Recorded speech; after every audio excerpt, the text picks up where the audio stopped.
Olá, boa noite para você. No final da manhã de hoje, em São José dos Campos, 4 pessoas foram feitas reféns por bandidos no bairro Jardim das Indústrias. Eles trancaram as vítimas em um quarto e levaram joias, roupas e aparelhos eletrônicos. O assalto aconteceu nesta rua. O local é movimentado e tem um fluxo intenso de veículos durante todo o dia.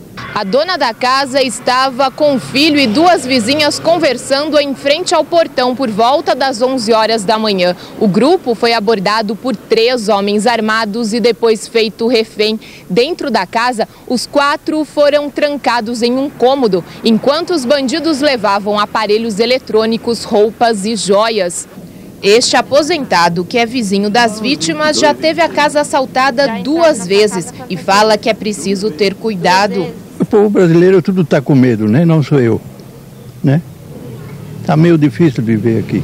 O caso foi registrado no 8º Distrito Policial em São José dos Campos como roubo. Os 3 bandidos ainda não foram encontrados pela polícia. A gente ainda não tem um perfil desses elementos. São pessoas jovens, não é? Um deles se fazia armado, o perfil deles, a identificação deles vai se buscar no desenrolar do curso da investigação. Com a ajuda do Exército, técnicos da Estrada de Ferro recolocaram nos trilhos o bonde que descarrilou no último sábado. A Promotoria de Campos do Jordão entra no caso e afirma investigar 2 outros descarrilamentos no mesmo trecho. Enquanto isso, moradores da zona rural ficam prejudicados com o transporte até o centro da cidade. No local do acidente, a automotriz já foi recolocada nos trilhos. A ideia inicial é rebocá-la até Pindamonhangaba, mas a possibilidade de a perícia ser feita aqui mesmo também está sendo estudada. Os depoimentos dos passageiros e principalmente do motorneiro que conduzia a composição também são fundamentais para a investigação. O inquérito foi registrado como lesão corporal culposa e homicídio culposo.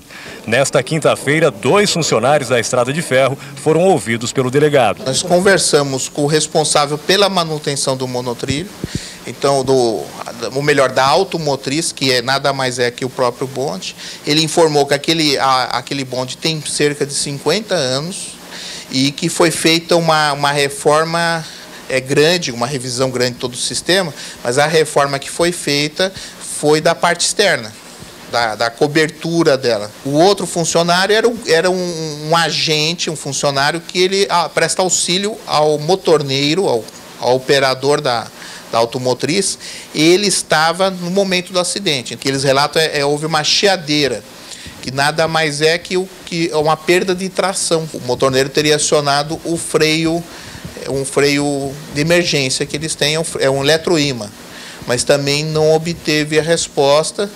E aí aconteceu, ele tentou novamente acelerar para pegar a tração, mas aí ele não conseguiu pegar e na curva houve o descarrilamento e a batida. O descarrilamento ocorreu no início da noite de sábado, 3 de novembro. 3 pessoas morreram e 40 ficaram feridas. O Ministério Público de Campos do Jordão, que já investigava outros 2 descarrilamentos no trecho de serra, também entrou no caso com uma representação. Os 2 aconteceram na temporada, um dia 15 de junho e outro dia 1º de julho. E agora o senhor está somando então esses 2 casos ao acidente? Sim, porque são indícios de que precisam ser revistos itens de segurança na linha do trem. Se constatado que o serviço prestado pela Estrada de Ferro não é seguro, faltam itens, a promotoria com certeza vai, no mínimo, chamar a Estrada de Ferro para firmar um termo de ajustamento de conduta. Ou então entrar com uma ação de civil pública de paralisação das atividades até que seja comprovada as condições de segurança para os usuários da linha. A sindicância interna aberta pela Estrada de Ferro para apurar as causas do acidente deverá ser concluída em 30 dias. Durante esse período, a viagem entre Campos do Jordão e Pindamonhangaba não será realizada. Não apenas o passeio turístico foi suspenso. O trem de subúrbio, que faz o percurso entre Pindamonhangaba e Piracuama, também parou de circular. A linha é muito utilizada pelos moradores aqui da zona rural e que agora estão tendo muita dificuldade para chegar ao centro da cidade. No bairro Cerâmica, as famílias que têm a estação quase dentro do quintal de casa agora são obrigadas a caminhar cerca de 3 quilômetros para pegar o ônibus. Fica bem difícil para a gente, principalmente quem tem criança e pessoas idosas, né?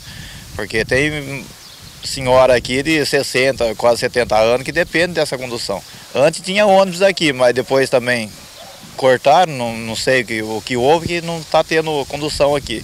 6 horários por dia atendiam mais de 2.000 pessoas em 7 comunidades rurais. A população está revoltada. Se esse bondinho fica isolado aqui, vem a pé com criança também é difícil, né? Não tem médico aqui, né? Tem que pegar o bondinho para ir no médico, não tem como ir. Então é uma dificuldade bastante mesmo. Então, né, precisamos do bondinho aqui. Para o presidente da Associação de Bairros, não há motivo para a suspensão do serviço. O ocorrido foi